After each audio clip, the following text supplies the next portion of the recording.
అందరికీ నూతన సంవత్సర శుభాకాంక్షలు. Wishing you a happy new year 2026. 2025 గతించిపోయింది, ఇంకా తిరిగి రాదు. మనం ఈ 2026వ సంవత్సరంలోకి అడుగు పెట్టేశాం. 2025 has taught us so many things. 2025 మనకి ఎంతో నేర్పించింది. కొందరికి గెలుపు నుంచి వచ్చే సంతోషాన్ని ఇస్తే, మరికొందరికి ఓటమి నుంచి నేర్చుకోవాల్సిన పాఠాలను ఇచ్చింది. కొందరికి అకారణమైన టెర్రరిజం వల్ల కలిగిన మనక్షోభని, కడుపు కోతని ఇస్తే, మరికొందరికి నా దేశం వైపు ఎర్రగా చూసేవాడి ప్రాణాలను తీస్తాను అనే రోషాన్ని, పౌరుషాన్ని ఇచ్చింది.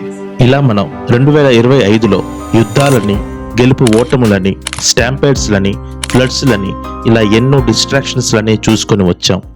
కానీ ఈ నూతన సంవత్సరంలో అందరికీ మంచి ఆరోగ్యంతో పాటు అందరికీ ధన ధాన్యాలతో దేశమంతా సుభిక్షంగా ఉండాలని, దేశానికి మధ్య సామరస్యత, సమాధానం కలిగి ఉండాలని, మతానికి మధ్య సోదరభావం కలిగి ఉండాలని, నా దేశం ఎకానమీలోని మాత్రమే కాదు, పాపులేషన్లోని మాత్రమే కాదు, పీస్లోను, ఎడ్యుకేషన్లోను ప్రపంచవ్యాప్తంగా మొట్టమొదటి స్థానంలో ఉండాలని మనస్ఫూర్తిగా కోరుకుంటున్నాను. సో ఫ్రెండ్స్, కొత్త సంవత్సరం అంటే ఏంటి? కొత్త సంవత్సరం అంటే ఒక ఆరంభం. కొత్త సంవత్సరం అంటే మీ కలలకు ఒక నాంది. కొత్త సంవత్సరం అంటే మీ పాత జీవితాన్ని వదిలి మళ్ళీ పునఃప్రారంభించే ఒక మంచి అవకాశం. అందుకని మనం ఈ వీడియోలో మన అంబిషన్స్ని, సక్సెస్ని త్వరగా అచీవ్ చేయాలంటే మనం మార్చుకోవాల్సిన ఒక 5 లక్షణాలు ఏంటో మనం ఈ వీడియోలో తెలుసుకుందాం. ఈ 5 లక్షణాలు కనుక నువ్వు దూరంగా ఉన్నట్లయితే నువ్వు నీ సక్సెస్కి అంత చేరువ అవుతున్నావు అని అర్థం. These qualities don't apply only to you, they apply me as well, because I am also part of the same batch. ఇంకా లేట్ చేయకుండా ఫస్ట్ క్వాలిటీ ఏంటో చూద్దాం. 2026లో మనం ఫస్ట్ మార్చుకోవాల్సిన క్వాలిటీ లేజినెస్. నీ బద్ధకాన్ని నువ్వు వదిలిపెట్టాలి. You have to wake up in the early morning. ఏంటి బ్రదర్, మీరు కూడా అందరిలాగానే రొటీన్గా చెప్తున్నారు, ఏమైనా కొత్త క్వాలిటీస్ చెప్తారేమో అని అనుకుంటున్నారా?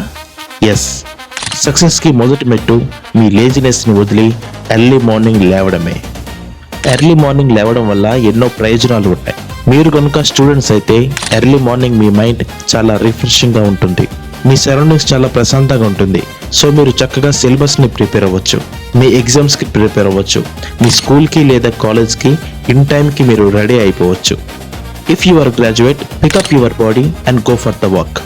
మీకు రోజులో చాలా టైం కూడా సేవ్ అవుతుంది. ఇప్పుడు second quality, over thinking.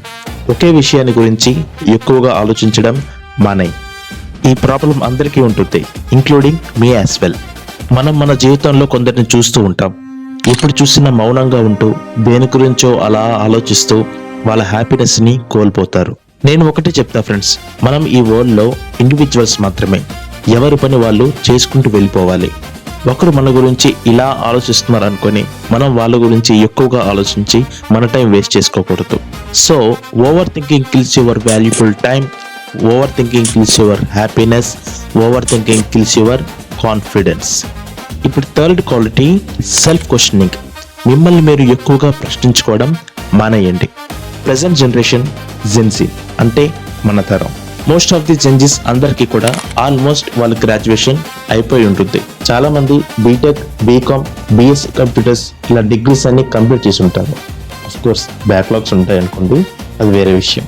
Present మన రాష్ట్రంలో జాబ్స్ అంతగా అవైలబుల్గా లేదు. గవర్నమెంట్ ప్రొవైడ్ చేసే జాబ్స్ని కూడా మనం నమ్మలేం. ఇటుపక్క సోషల్ మీడియాలో చూస్తే కంటెంట్ క్రియేషన్ అనేది టాప్లో ఉంది. ఇప్పటికే మీలో చాలా మందికి ఐడియా వచ్చి ఉండొచ్చు, నేను కూడా కంటెంట్ క్రియేటర్ అయితే బాగుంటుంది కదా, నేను కూడా నాకున్న నాలెడ్జ్ని షేర్ చేసుకుంటే బాగుంటుంది కదా అని. కానీ మీలో చాలామంది ఒక దగ్గర ఆగిపోతున్నారు. అదే సెల్ఫ్ క్వశ్చనింగ్. ఇది నేను చేయగలనా? కెమెరా ముందుకు వచ్చి నేను మాట్లాడగలనా? నేను చెప్పాలనుకున్నది కాన్సెప్ట్ సరిగ్గా ఎగ్జిక్యూట్ చేయగలనా అని. Just do it.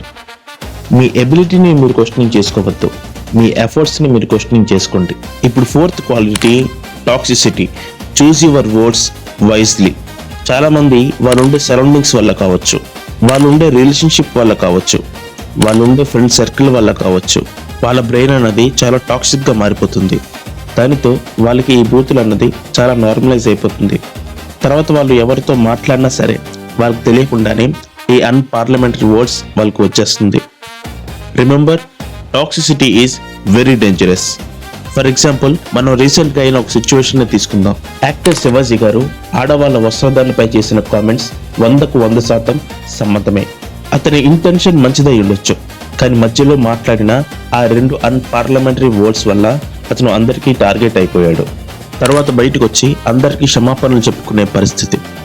సో మనం మాట్లాడే మాటల్లో అంత ఇంపాక్ట్ ఉంటుంది. అందుకనే మనం మాట్లాడేటప్పుడు చూజీగా సెలెక్టివ్ వర్డ్స్తో మాట్లాడాలి. మీ ఫ్రెండ్ సర్కిల్లో కూడా ఎవరైనా టాక్సిక్గా ఉంటే ముందు వాడిని కట్ చేయండి, కుదిరితే బ్లాక్ చేసేయండి. ఇప్పుడు 5th క్వాలిటీ, ఇన్కన్సిస్టెన్సీ. ఈ వీడియో ఒకసారి చూడండి.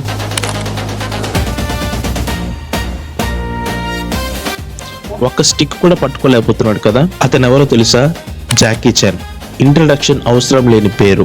ఒకప్పుడు రిఫ్లెక్షన్ కి డెఫినేషన్. ఆయన ఎంత ఫాస్ట్ గా మూవ్ అయ్యేవారంటే ఆయన కొన్ని మూమెంట్స్ కెమెరాకి కూడా చిక్కేవి కావు. One of the fastest man in the planet. కానీ ఇప్పుడు ఏమైంది? కాలం గడిచింది. ఒక్కసారి కానీ ఏజ్ కానీ అయిందంటే అది మళ్ళీ తిరిగి రాదు. ఏం చెయ్యాలన్నా ఇప్పుడే చేయండి. This is the right age. రేపు చేస్తాను, ఎల్లుండి చేస్తాను, తర్వాత చేస్తాను, ఇవన్నీ పక్కన పెట్టేయండి. ఏదో ఒక రోజు మీరు కూడా జాకీ చాన్ ఏజ్కి వెళ్ళాల్సిందే.